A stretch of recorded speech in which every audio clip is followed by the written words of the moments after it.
So we're going to talk about men over 40 need this before they can commit to you. All right, we're going to dive into this right now. So why am I speaking about the demographic of men who are over 40, 50, 60, and even 70? Because there's a big difference for those in the dating marketplace that are in their 40s, 50s, 60s, and even 70s versus those that are in their 20s and 30s. Most people in their 20s and 30s, when they connect together, if they decide to form a relationship together, their primary goal usually is to make babies and start a family. So when a man is on the hunt for a spouse, he's oftentimes thinking about the mother of his children. So the way he operates is quite different. And quite frankly, women are doing the same thing. They're thinking, I'm looking for the father of my potential children. And the way they approach relationships in their 20s and 30s is vastly different than those of us in midlife. Those of us in midlife oftentimes have fully curated lives. Let me repeat that, fully curated lives. Not to mention, we have different stressors to experience. We have different fears. And worse, if you've ever heard the term midlife crisis, this is true for men and women alike. It happens right around age 35, 40 years old. It's where our childhood wounds and our childhood wounds and adult traumas begin to surface. They begin to bubble.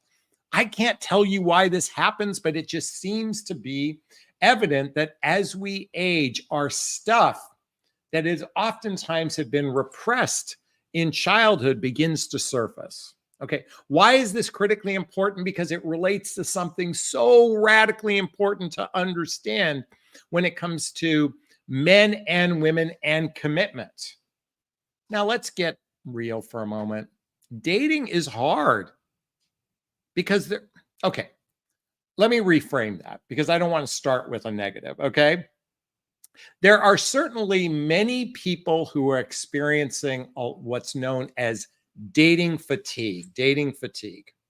And I think it's because unlike hundreds or unlike 50 years ago or prior, most everybody you met in your life was or back then that you were going to mate with was most likely somebody in your tribe, somebody within your village, somebody that you knew. And because of our devices, because of swiping, there's a lot of noise. In fact, I have a female friend who just signed up to Bumble the other day. I think it's been about a week and a half, 10 days. You know what? She paid extra so she could see who liked her. She has over 500 likes. These are men that have swiped right, which have indicated some interest. 500 in just a matter of 10 days.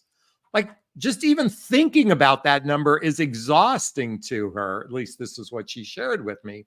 And the amount of time it takes to do that swiping and up and down and sideways and backways and forwards, like Willy Wonka in the glass elevator, goes sideways and upways and downways and slantways.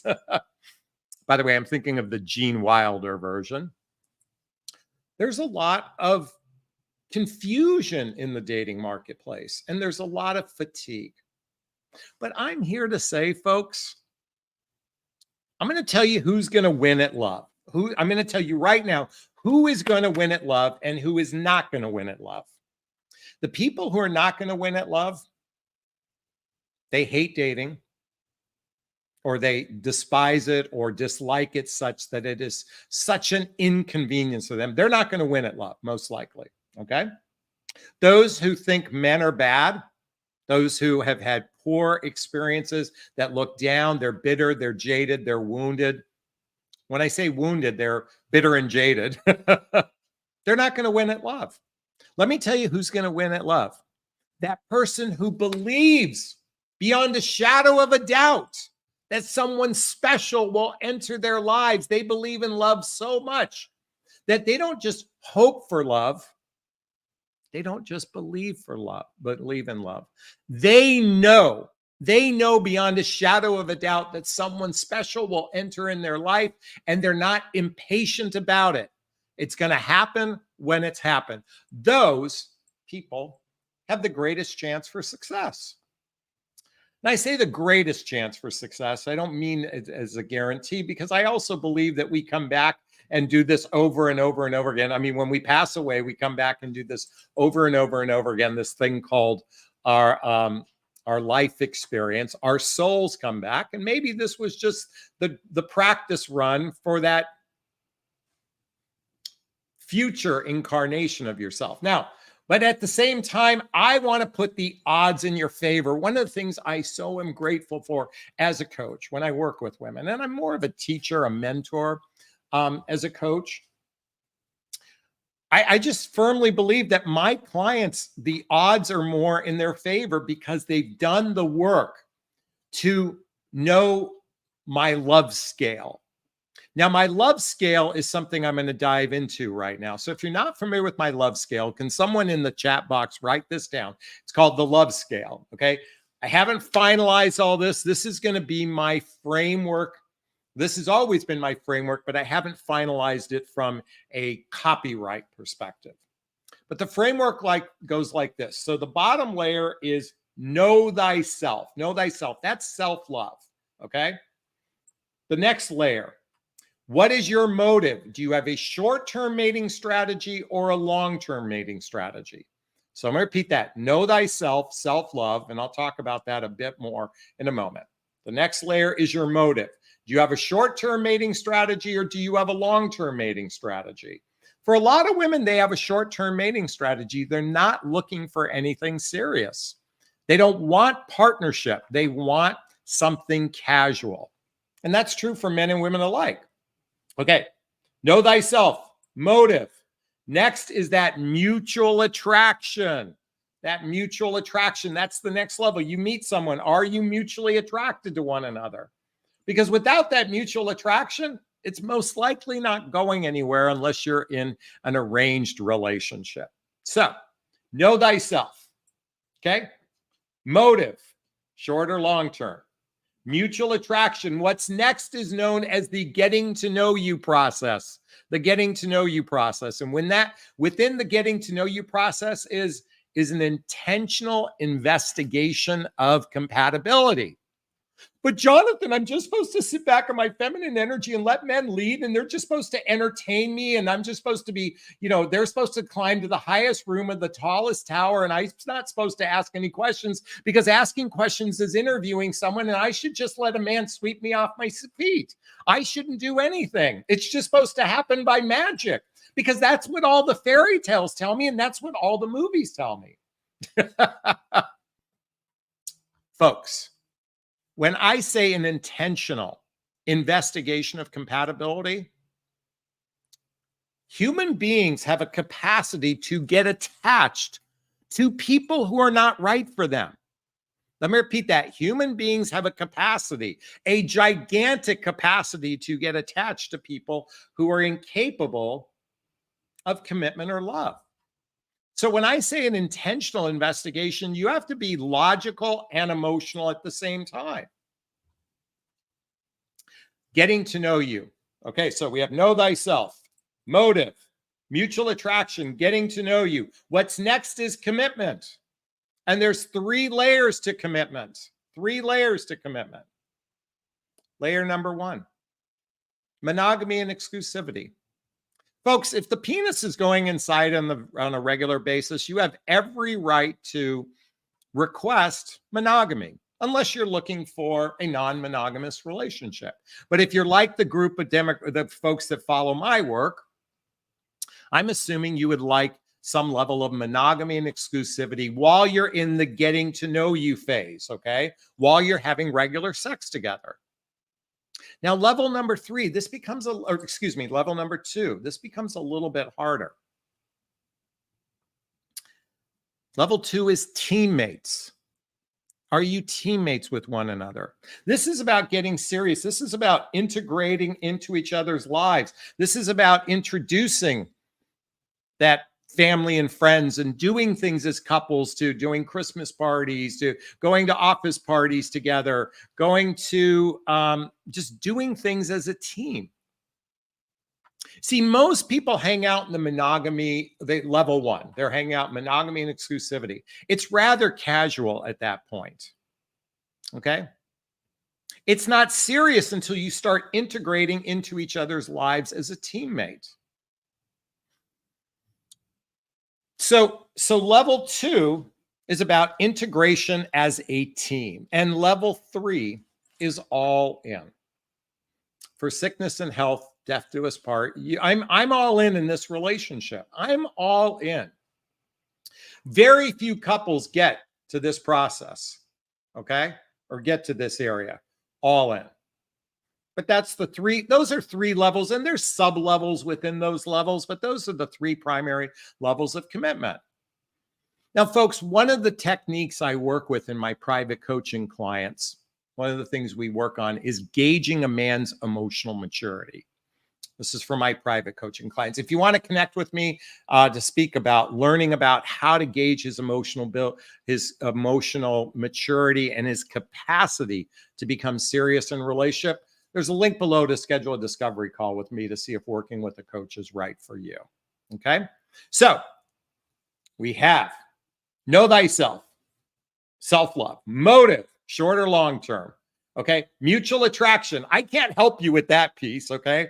Next is that getting to know you phase, that intentional investigation of compatibility. There I can help you immensely. It's about learning discernment. It's about fine-tuning your intuition. Because as I said earlier, dating is not for the faint of heart. By the way, on a couple of videos, I said faint at heart. It's just like a slip of the tongue. I went back and watched some videos where I said faint at heart when I meant faint of heart. Dating a relationship's not for the faint of heart. See, I did it again. Okay. Getting to know you, commitment. And the last piece is acceptance. Acceptance is probably one of the highest forms of love. When you get to this level, see, within acceptance, I want everyone to understand something. You are going to have a difference with the person in your life. You're going to have differences.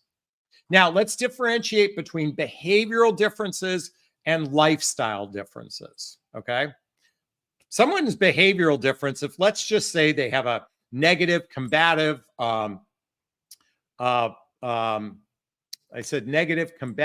disagreeable personality, abusive personality. I'm not here to ever suggest you should accept that one bit. Okay. And by the way, in a minute, I'll get to what men need to feel before they commit. Okay. There's behavioral differences, and then there's just lifestyle differences. So first you have a difference. Okay. Well, let's start with here, difference. Next is you tolerate the difference. Maybe, for example, somebody likes to go to bed at 8 p.m. and you like to go to bed at midnight. You just have a difference there. So first you have this difference of when you go to bed. And you would like your partner to stay up with you, and they're like, I like to go to bed at 8. Okay. Next is tolerating it. Okay. After tolerance, we begin to understand the difference. We begin to understand the difference. Let's take Monica from Friends. Friends. Very OCD, had to clean everything. Annoying as fuck. Difference.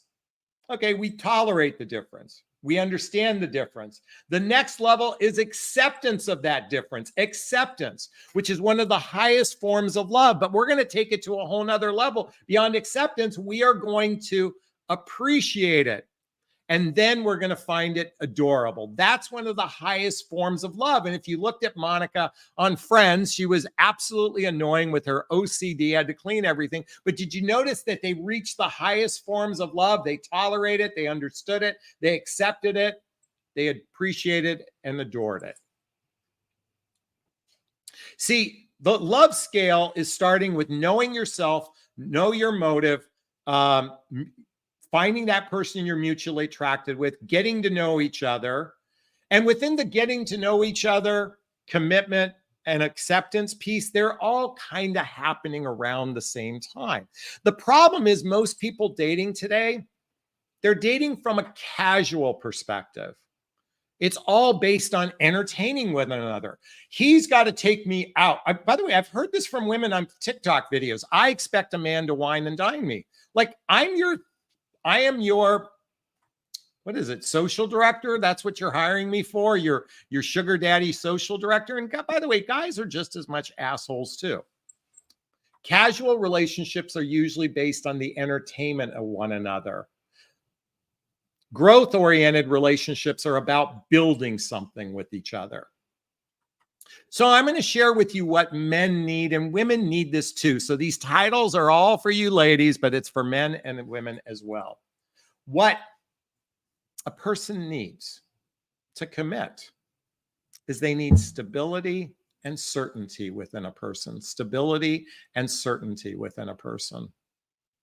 If this relationship doesn't feel stable, if there isn't a level of certainty built, then there's not going to be much trust in this dynamic, because what everyone needs is trust, and trust is built through stability and certainty. I've always said trust is built through social activities, hobbies, mutual interests, spending time with family and friends, traveling together, teamwork, building skills both in your professional and personal life, intimacy, both physical and emotional intimacy. Those are how you build the deep roots of trust. But it's difficult to trust someone who is wounded from their childhood and they've done no healing. They've been wounded from past relationships and they're still stuck on someone else. They don't have clarity when it comes to vetting for compatibility. They're not consciously, intentionally investigating someone for compatibility. That mutual attraction piece is missing great sex or something along those lines, or there's no flirting, or worse, there's no emotional connection. There's very little emotional connection where you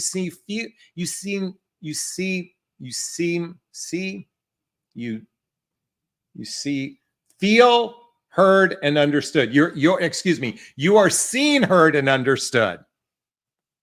And lastly, you can go through the dating process to end up with someone with terrible relationship skills. They have poor relationship skills. They've got poor communication skills. By the way, if you haven't read the book, Nonviolent Communication by Marshall Rosenberg, I highly recommend reading this book. Also, read the book I Hear You by Michael Sorensen. These are just some examples of great books to learn better communication skills. And ladies, just because you guys can vomit your feelings doesn't mean you're any better at communicating. Men and women alike are poor at this. I'm going to do a video in a few days that's going to outline some of this in a little bit in more detail. But what I've observed, okay, so I've just thrown the kitchen sink at you, and it's probably you're thinking to myself, oh my God, Jonathan, I have no chance in hell. I have no chance in hell. I want to share with you, with everyone, your belief in your desire for love has to be strong to overcome the reality of dating fatigue and loneliness. Your desire and belief in love has to be stronger than your fears and the pain you've experienced in the past and the pain of dating fatigue. It has to be stronger. Without it, you have to listen. I can't begin to stress the importance of going to really embody this as if you are going to win the gold medal in Olympics. I mean, I think about Olympic gymnasts or athletes. They are all going for the gold. Some of them know that there are better athletes out there. Some of them know there are better athletes out there, but you know what? They're going to give it their all to try to win the gold. We have to let go of the fairy tale and fantasy that it's just supposed to magically fall from the sky. He's supposed to climb to the highest room of the tallest tower. He's going to find my slipper. He's going to come on a white horse and his armor is going to be shiny. Folks, it is that narrative that has many of you stuck in La La Land. I'm just here to be your wake-up call, but I'm also here to say you can believe in love. You can overcome dating fatigue. It is a pain in the ass, okay? Let's just own it. It's a pain in the ass. But you can embrace it with a 4-letter word. And the 4-letter word isn't fuck. The 4-letter word is love. This is why I encourage everyone to love themselves in the process. In my book, What the Heck is Self-Love Anyway? A Journey of Personal Development, Self-Help, and Spiritual Work. It's linked below to get a copy of my book. What do men need? They need that stability, that certainty, that trust. But guess what? You need it too, because without it, it's going to be very difficult to reach that level 3 of commitment, all in. Is this sinking in? Is this resonating with you? Please let me know if it is. Post a comment below. I'd like to hear your thoughts. As always, if you find value in my videos, please hit that like button. Please share this video. Please subscribe to my channel and hit that notification bell so you can be notified of new videos. And if you want to connect with me, there's links below to schedule a discovery call, to join my group called Midlife Love Mastery, to follow me on Instagram, to get all the books I recommend, to get my dating vows, to join my YouTube membership as well, all listed below. All right, those who know my live format, it's time for Q&A. If you have a question, write the word question and then post the question there after. Or you can purchase the super sticker, super chat. There's a little $ in the chat box. All the monies from the super sticker, super chat goes to a scholarship fund in the name of my son, Connor Asley.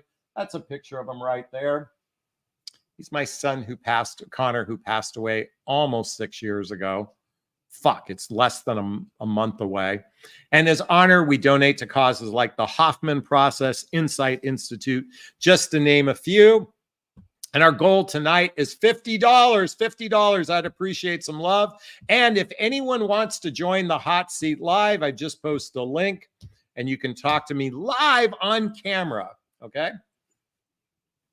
All right. Jane Hawkins is in the house. Who should initiate the first date? See, we've got to let go of the narrative that men are supposed to initiate. Now, anybody can initiate a first date. Anybody can. Man, woman. I'm going to stick with 2 genders. There's 500 from what I understand. But a man or woman, anybody can initiate a first date.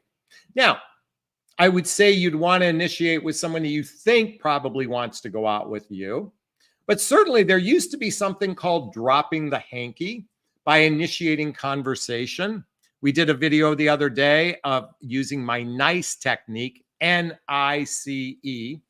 In a conversation, use their name, ask a question that's inquisitive. The C stands for compliment them, and the E stands for energy, emoji, enthusiasm, or emotion. So yes, a man or woman can initiate a first date, in my opinion. But Jonathan, I'm supposed to sit in my feminine energy and just wait for men to do everything because that's what I'm told to do. I'm just a princess and I'm just supposed to submit to men, and men are supposed to pay for everything because men are provider protectors. And I have to follow this narrative because women 50 years ago used to be so much happier, and women today are miserable because of the feminist movement. The feminist movement has ruined it for us women.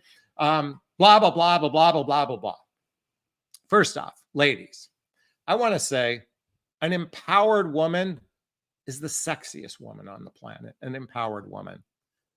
Number 2, do never, ever, ever give your relationship destiny to another human being. You are in charge of your relationship destiny, not a man, not a woman. You as an individual, as a person, you are in charge of your relationship destiny. Do not give that to another human being. I don't care if it's a man or a woman. You do not give your power to another human being. Okay. Annika, my dear, is in the house. Annika, I butcher your name. I've learned it and I still mess it up. Okay.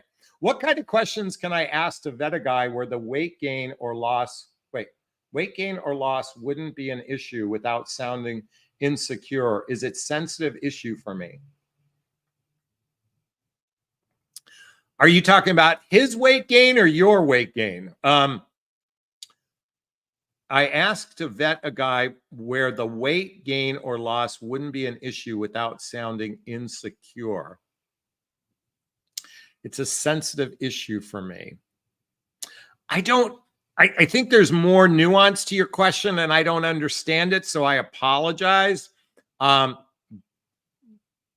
So if you're concerned about gaining weight in the future, I wouldn't be focused on the future. If I don't understand. I need more. I don't understand the nuance of your question. Okay, I apologize. Okay. Okay, you're saying my way. What kind of questions can I ask? All right, let me go back to this again. Well, okay. So your weight is the weight that you met him. Okay. So are you asking if you're curious about losing weight? I guess your question is you want to know if a man is interested in you based on your weight or whether he might not be. See, there's more to this question. So, okay, everybody has a body type. I like big butts and I cannot lie. And the other brothers can't deny when a girl walks in with the itty bitty waist and a round thing in your face, you get sprung. Everybody has a body type. You should only be going out with someone who you're interested in their body type and they're interested in your body type. If you're concerned about something in the future, like, oh, I plan on losing, I can't stand the women who tell me this. You know what? I'm heavy because it's all muscle. Like, that's a crock of shit. Okay. Another thing that bothers me. Well, you know what? I'm going to look so great when I drop 20 pounds or 10 pounds. Like, you are where you're at. But as far as asking questions of vet, I guess the question is, what are you vetting for? Again, I still don't understand the question. What are you vetting for? Okay. Deborah says, this still single, not actively seeking right now. I'm still growing and learning at this age. Way to go. Natty wants to remind everyone, but Jonathan, some people don't like my whiny voice when I do that. Angela says, I have listened to you for a while, but for some reason, this has resonated so much for where I am. 52, dating after 23, marriage, divorce, 5 years. This is one of your best videos. In my opinion, thank you so much. I appreciate the compliment and the love. See, that's such a beautiful form of love. Thank you for the love. I appreciate that. Marianne, question, how soon is it to ask a man what relationship looks like for him while connecting online dating? I think you can ask that before you meet someone. What are you looking for in a relationship? What kind of relationship are you looking for? What does commitment mean to you? I think you can ask that right away. Certainly, I'd want to know the answer to that before the penis goes inside the vagina. That's be the last moment I'd want to know the answer to that question. Although if you ever get drunk on a first date and have sex, sometimes you have to wait till after the fact. Okay, Heather wants to say she's probably lost a lot of weight and is worried he's going to think that it'll come back. Okay. See, now that makes more sense. Well, I guess the question is, his worry is on him. Do you plan on putting that weight back? I mean, I guess that's another question. Keep in mind, if he put on 300 pounds while you're dating him, how would you, let's reverse roll this. How are you going to vet for him not putting on 100 pounds in the future? You can't, by the way. You can't. Gina, how do I tactfully find out if a potential match is virile or impotent? Sex is important in this season of my life, but I prefer men over 50. Just straight up ask them. I mean, folks, hey, listen, sex is really important to me. Sex is really important to me. So, do you have ED? Why are we why does it have to be tactful? Why just can't it be real? Okay, so I'll be candid with you guys. I was kind of buzzed on my first time I was physically intimate with my last partner.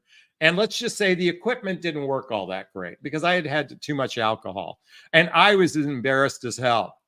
Actually, the next day I went to, not the next day, but I went to a doctor to start looking into other forms of resurrecting my, because I'm on the blue pill, folks. I'm on the blue pill. I own it. I have a healthy sex drive. I mean, thankfully it still works, but just ask. And she and I talked about it too, because she said sex was rather important to her. So we talked about it. Anyway, I hope that answers your question. Just ask. By the way, if anyone wants to join the hot seat, here's a link to join the hot seat. I know we had someone try to come on a moment ago. Let's go.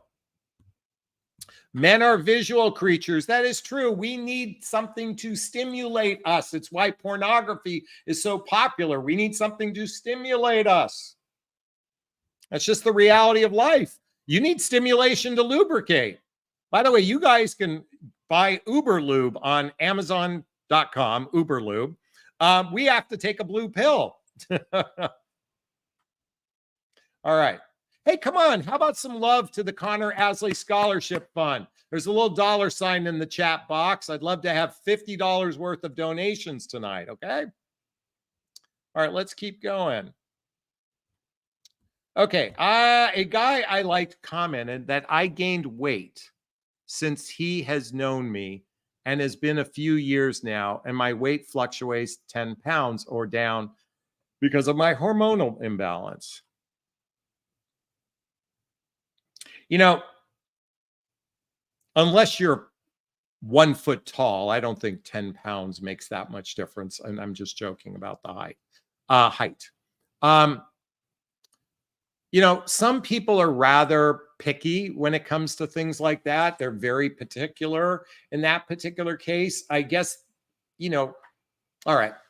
I don't have a picture of my mother and father, okay? My mother and father were married 66 years before my mother passed away. And my mother was 300 pounds shortly after I was born. She was in a great deal of depression. And my father, George Clooney, I'm talking Sean Connery, handsome, my mother, gigantic, overweight, kind of like Pierce Brosnan and his wife, okay? Kind of. My mom was even bigger than his wife. But my father said, I asked my father, have you ever cheated on mom? And he said, no. And I mean, he said it so quickly, I kind of believed him. I said, why haven't, given mom is overweight? He says, you know what? I look at her with the eyes of when I first met her. That's the eyes I see from some, you know, that's love. That's acceptance. Remember I talked about the love scale? If someone only accepts you at a certain level, there's no room for tolerance, understanding, or acceptance, like that's a difference, then do you really want to be with that person, Annika? Is that the person you want to be with? At the same time, I think it's important for couples to do what they can to be sexually attractive to one another, to spend regular time in physical intimacy and being physically attracted to one another. I think that should be part of the dynamic of being in a healthy, happy relationship, instead of letting oneself go. That's just my thoughts on that. So thank you for that question. Passion fruit says women are visual creatures too. This is true. That's one of the reasons why women are complaining so much in midlife, because they're dating with 20-year-old eyes instead of 65-year-old eyes. Everybody who's 65 years old is dating with 25-year-old eyes. Everybody wants younger. This is the dilemma. The person with the money wins. This is kind of how fucked up our society is. But yes, I get that. Lighthouse says, I agree, 10 pounds is nothing.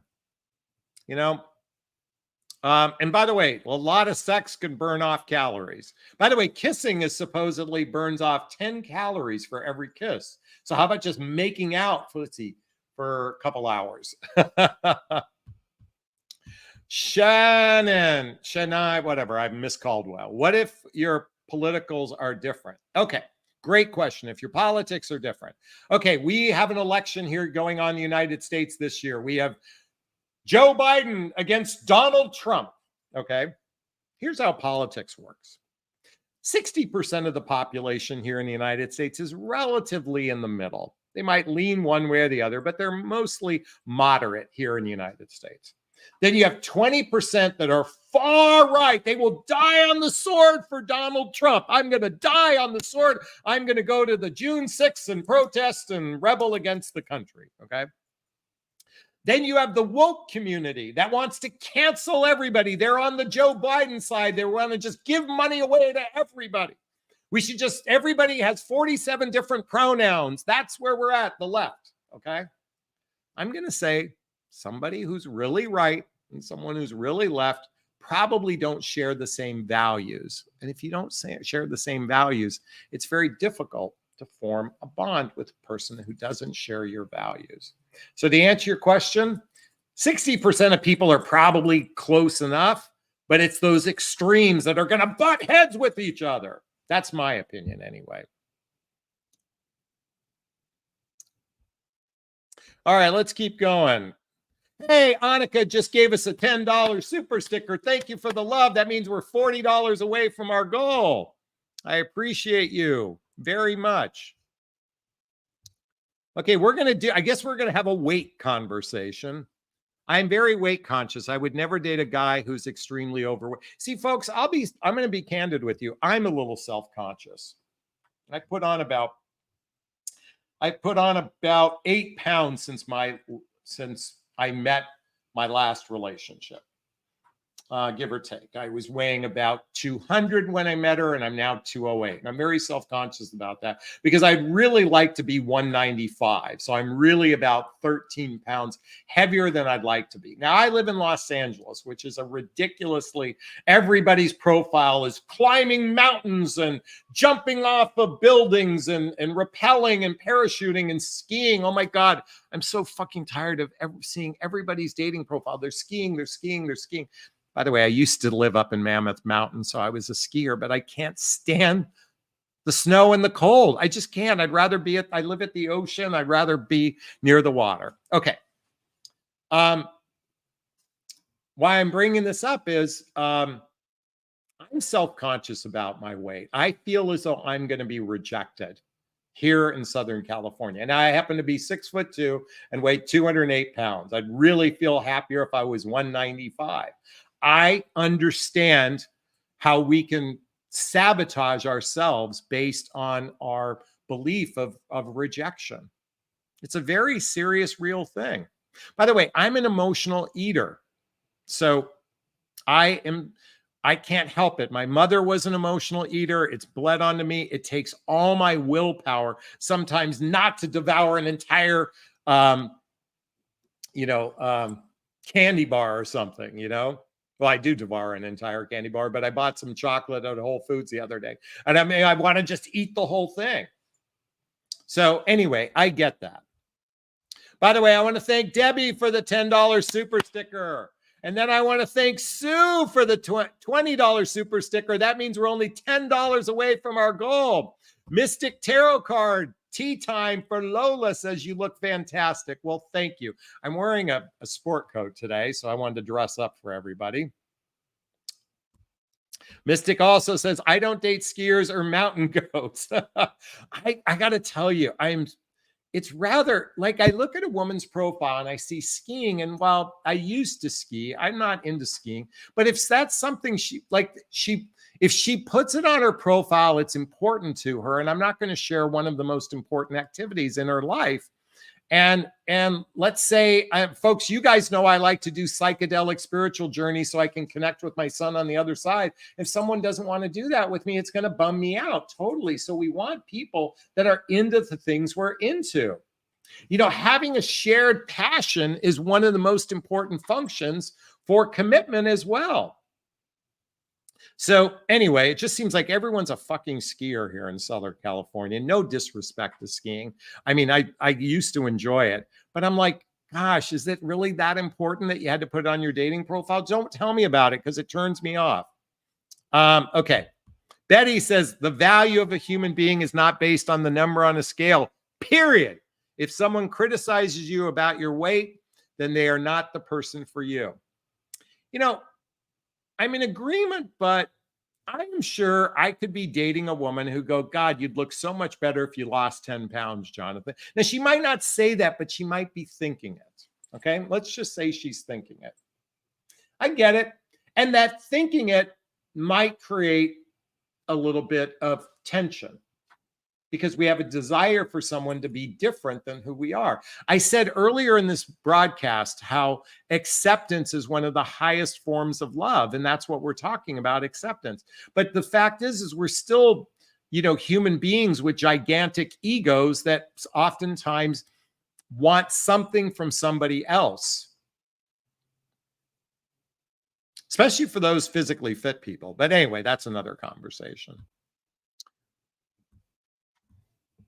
The Truth Warrior says, I grew up in Southern California. It's a very vain place that can help to foster self-esteem issues.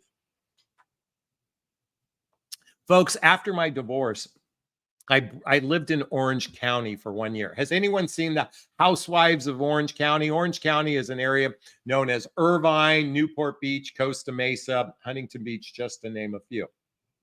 But Newport Beach is it's like the Beverly Hills of that area. Actually, Pelican Hill is probably the Beverly Hills. Okay, so I'm just newly divorced, and I'm pulling into a gym I joined. It was called Sports Connection? Los Angeles Fit. Now, it was a high end. It was like $200 a month. I mean, there were Ferraris and Bentleys and Maseratis and, in the Mercedes and such. So I bought myself an $80,000 Audi at the time so I could fit in. And I walk into the gym and every guy is six-pack abs, and every woman looks like a fitness instructor or a Pilates instructor. I mean, they're just come out of Sports and Fitness magazine. And I felt so ashamed of my body. Seeing oh, and by the way, everybody's got plastic surgery. The women got the boobs, the Botox, the this, the that. I'm sure the guys have their own shit. And I was very self-conscious. I understand that, especially in an area where everybody hyper focuses on superficiality. Orange County, to me, is one of the most superficial places in the United States. Now, I'm sure there are other places like that, but boy, it's all new money. It's not old money, it's new money. And there's just such an arrogance within that group of people. I couldn't stand it after a year, but that's just quick story I wanted to share with everyone. All right, let's go. What other questions do we have? Hey, I want to thank Foz for the $5. I forget what that symbol is. Is it a lira? Is it a franc? Whatever it is. Thanks so much. Then our goal tonight is $100. So we got about 55 more to go. Passion Fruit says, you look tall and handsome. Don't worry about your... I'm getting it. Listen, we all have our own stuff. Here in Southern California, can be a very superficial place. Let's keep going. Stephanie says, some women love big men. I like big butts and I cannot lie. Melanie says, I find your attitude very encouraging. Folks, I want to remind everyone, believe that just know you will be in an amazing relationship in your life. I want you to embrace that. But that's my attitude.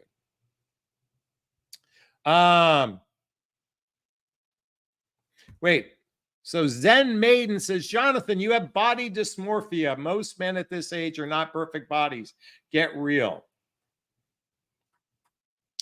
Hey, Google, what does body dysmorphia mean? Here are some details. Oh, okay. Let's see.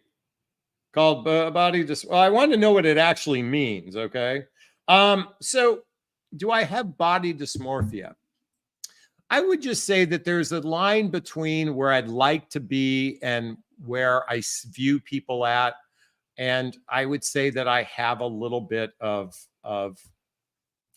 not shame, but I don't know if it's embarrassment or shame or just a desire to be thinner, because we live in a rather physical, not superficial, but it's a visual world.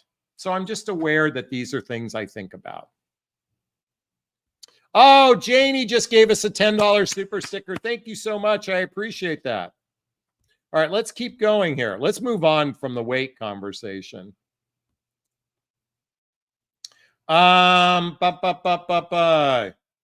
Regina says, you do not have body dysmorphia. I just think I'm human.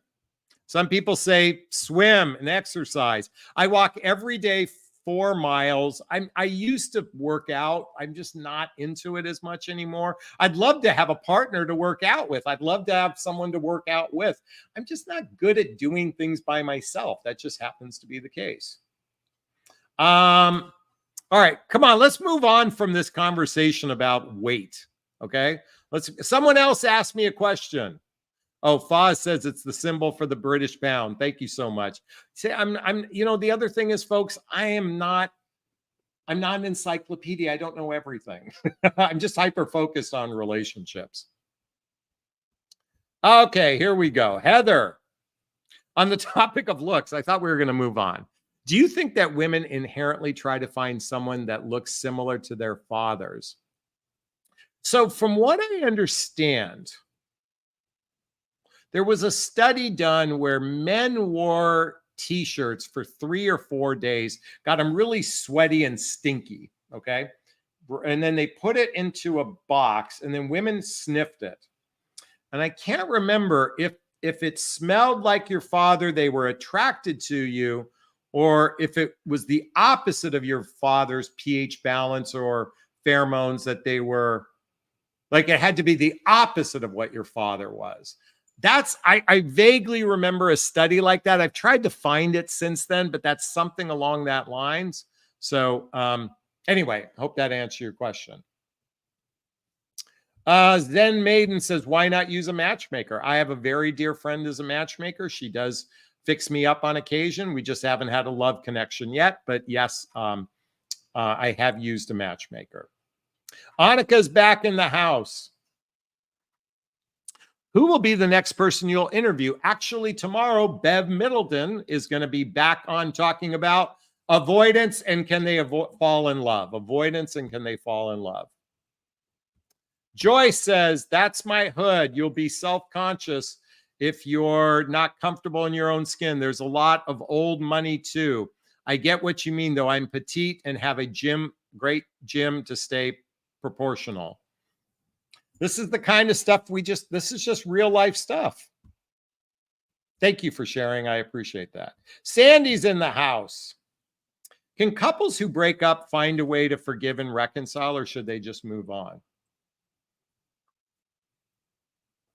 First off, can couples forgive and reconcile? Abso-fucking-lutely.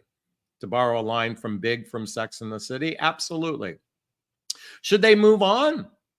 I guess it depends on what they've done to work and heal prior to getting back together. But yeah, some couples should move on.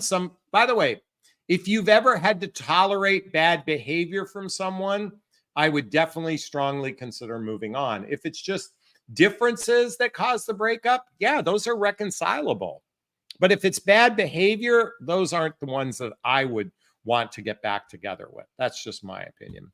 Natty Crafts is in the house. How can I politely ask a man if he will tidy up his beard? Not that I won't talk to him if it wouldn't, but gosh, he'd look better. That's a good question. So this is a hygiene question. How do you bring up hygiene? You know, sweetheart, I can't begin to tell. This is how I'd frame it. Sweetheart, I can't begin to tell you how much I appreciate you. All the things you do for me. You are such a wonderful boyfriend. I have a question, or I want to share something with you. Your beard, like I'm okay. I mean, I think we should sometimes be point blank. Your beard doesn't look. I would do it this way. Do you believe your beard looks tidy? And he'll go, what does that mean? You know, cleanly groomed. Do you believe your beard is tidy?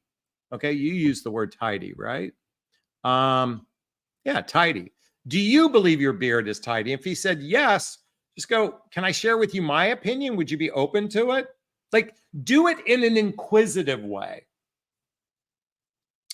Because I think your beard looks like shit. No, and I'm being tongue in cheek. Ask him if he believes it's tidy and see how he responds to it. That would be one approach. Okay. By the way, sometimes interpersonal relationships can be rather tricky. You have to know your audience. So you'd have to know how he'd respond to it. But yeah, that's how I'd approach it. Oh, most everybody. Okay, so I want to tell everyone a quick story. This happened the first time, the third time Marie and I were together. We were sitting down on the floor and we were very close to one another. And she said to me, Jonathan, I don't think your deodorant is that effective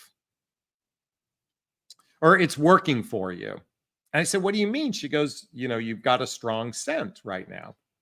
Well, it turned out I had been wearing a sweatshirt that probably was sweaty. And I was in the hot sun before we got back to my place and I sweated a bit. And I felt so embarrassed in that moment. But I went into the bathroom. I, took my armpits, cleaned it up, put on new deodorant. But she said, I don't think your deodorant is working for you. That was the way she was saying you smell.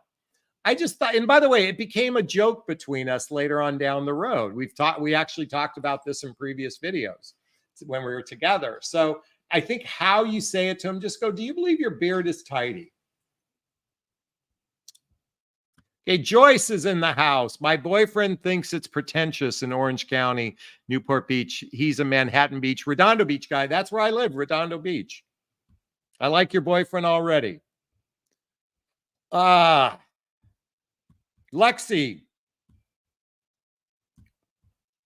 how about you are so attractive and a little extra beard trim would really turn me on.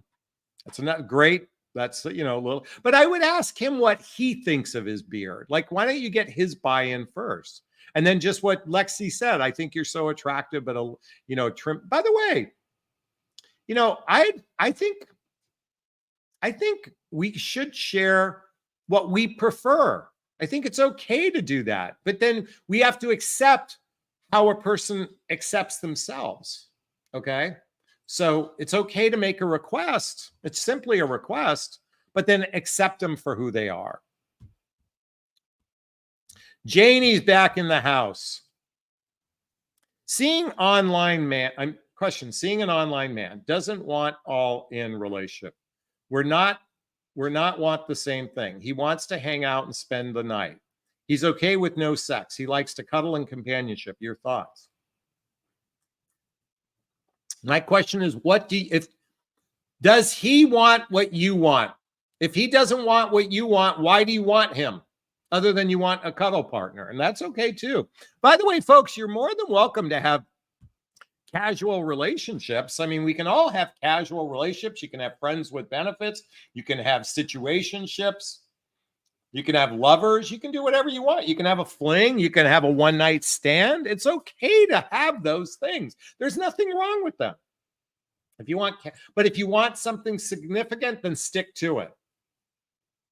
Folks, when I was in the I want to fuck everyone's brains out mode right after my divorce, basically meaning I was just chasing sex.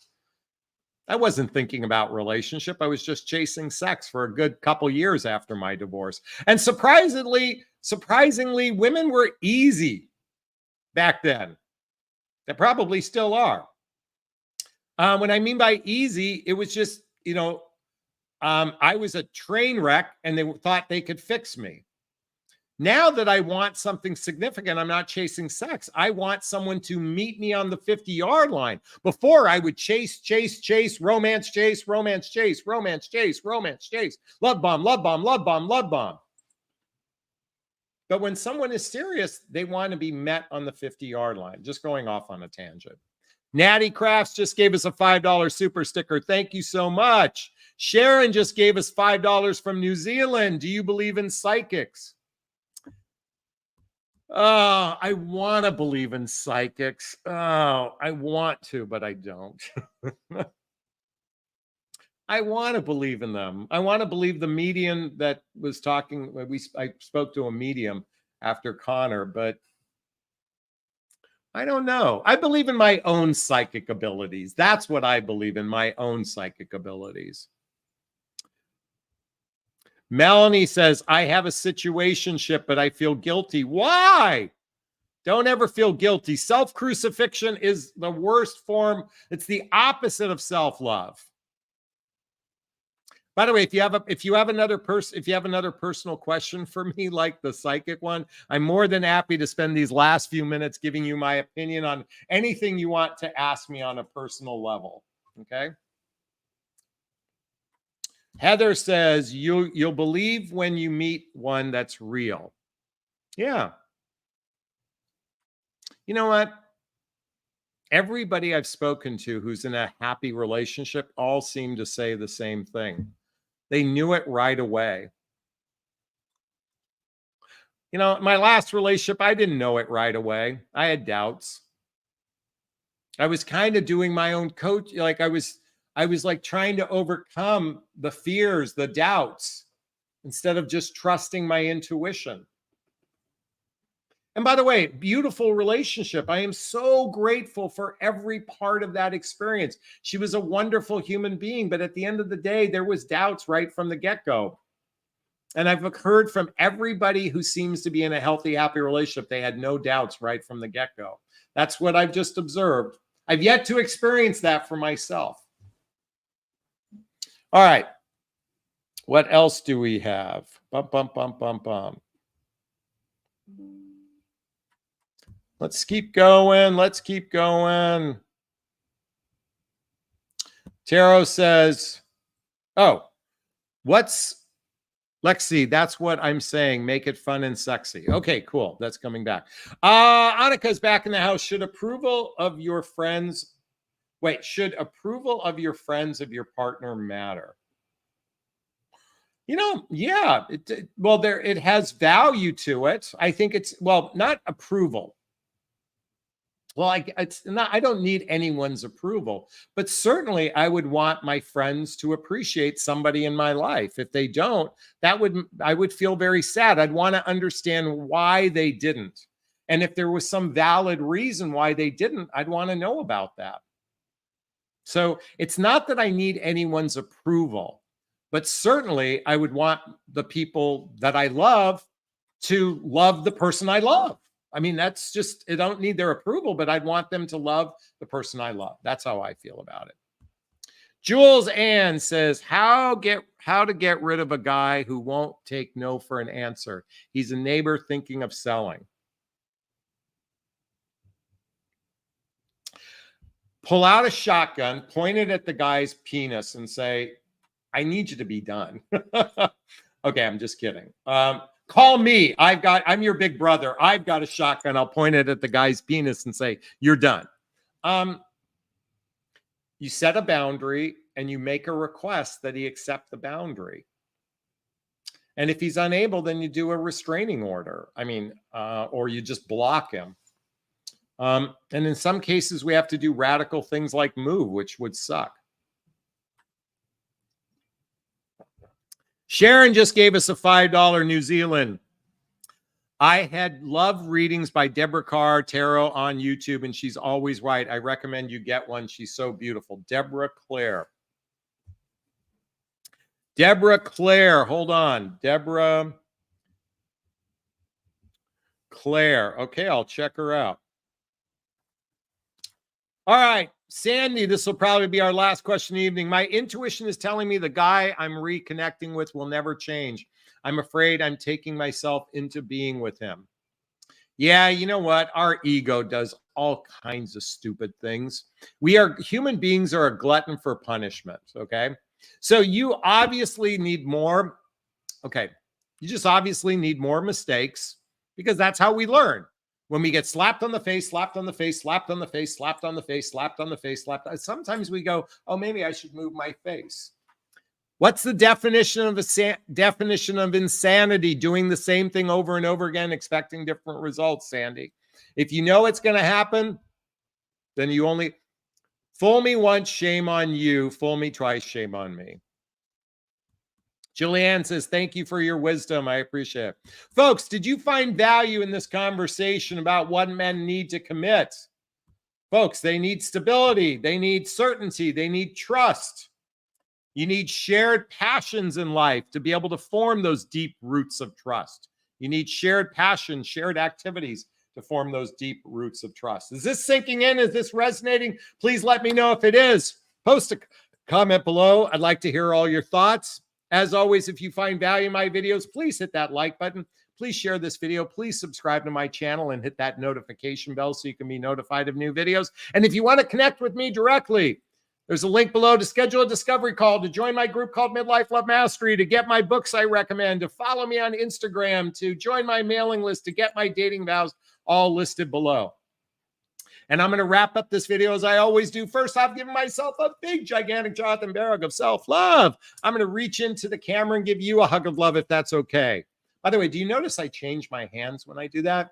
I'm going to ask you to turn to a friend, a pet, a teddy bear, a pillow, and give it or them a hug of love, because hugs are a great source of love. And let's face it, we could all use more love in our lives. I want to thank everyone who donated, including Holly and Debbie and Sandy and Mr. Tarot Card, Tea Time for Lola, Elena, Milena, Lighthouse, Deborah, Julianne, Joyce, Lexi, Lighthouse, Sandy, Sharon, Heather, Marianne Stewart, Natty's Craft, Tutory, Annika.